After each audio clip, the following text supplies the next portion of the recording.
What's up guys, and welcome to the new, actually first video on this channel. Today we will take a look at Safemoon. Probably as a lot of you know, yesterday there was the AMA where the devs answered a lot of questions and announced some major big moves which will come for Safemoon and the community. And we will go over these different points and the new announcement they made, and we will take a look at them and we will see what is good and what is bad and what went well at the AMA and what went really badly. And I also have some criticism regarding the AMA, but we will come to that later.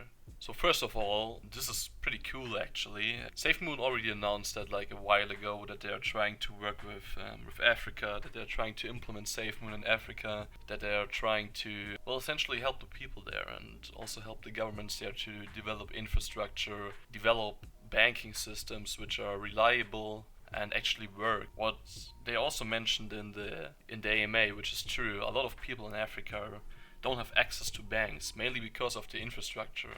However, a lot of them have access to the internet, so they could theoretically buy cryptocurrencies. This is pretty much insane. I've not seen this before. I think that a crypto dev team is actively working with another government so it can implement and promote their token and coin over there. This is just insane, and I think this could be a potential big move coming to Safemoon. I think what a lot of people also don't understand is that, especially in Western countries, maybe you've already noticed this, but there is companies like Western Union, MoneyGram and others, and often there are a lot of people there who have a lot of relatives in Africa and in other parts of the world which aren't that rich basically and aren't as developed as the Western world. Often when I go through my city and I'm walking somewhere and I see a Western Union bank, there are a lot of people in front of that all the time. And now you just have to imagine what this could mean for Safemoon with the relatives in Europe and in other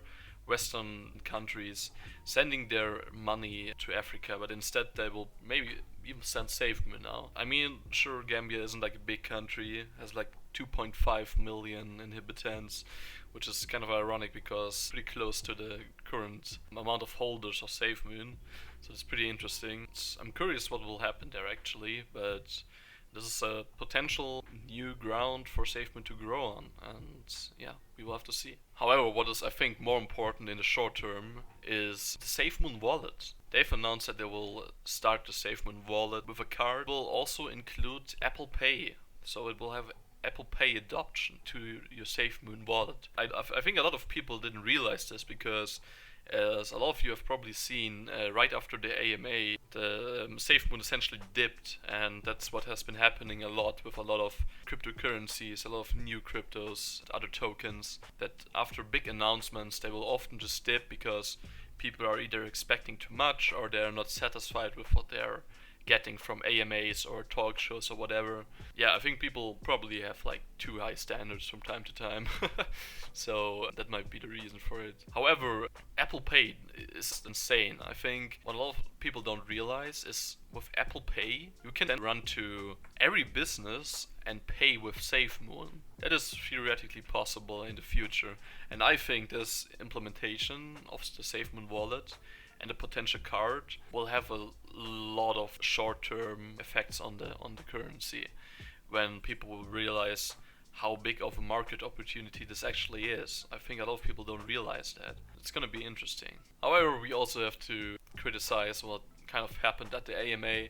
A lot of people were fighting on Twitter and other social medias because they again said that the AMA was unprofessional, that because of all the stops and the stream crashed a couple of times and the mic was not working, that everything is a little bit too unprofessional. So some people have been saying that maybe it would be better if that's actually pre-recorded or everything and then they will just upload it to YouTube or maybe also stream it, which I would actually encourage because it's not fun to watch if you want to watch like a crypto stream for like 1 hour and it already has a delay of like 15 or 30 minutes and then it just takes like another 30 minutes to work because they have technical problems.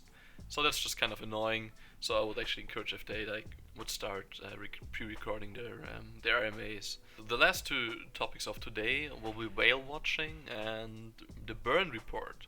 So the holy Daddy B has put up another whale watching. Day 48 is today. Yeah, basically there wasn't a whole lot of movement amongst the whales. Some of them have sold really tiny amounts of Safemoon compared to the wallet. It was really noticeable. There wasn't also like a lot of change in the hierarchy of the whales.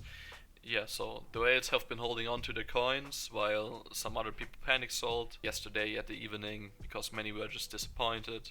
And I think that's like a good sign if the whales are actually holding on to the coins. It's always also good for the rest, obviously, if the whales are selling their coins.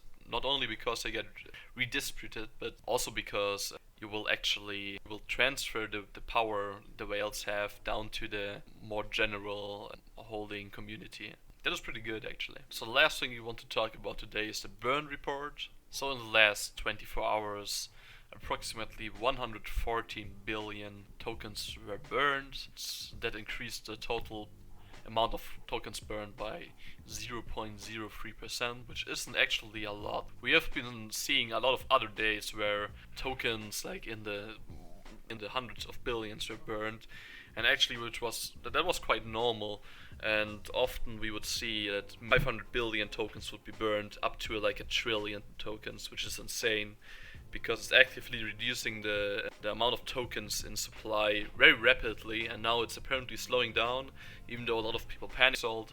So actually it hasn't had a big effect on what has been going on, just a lot of fights inside of the community. So this is the first episode of the Crypto Watchman. I hope you enjoyed it, everyone.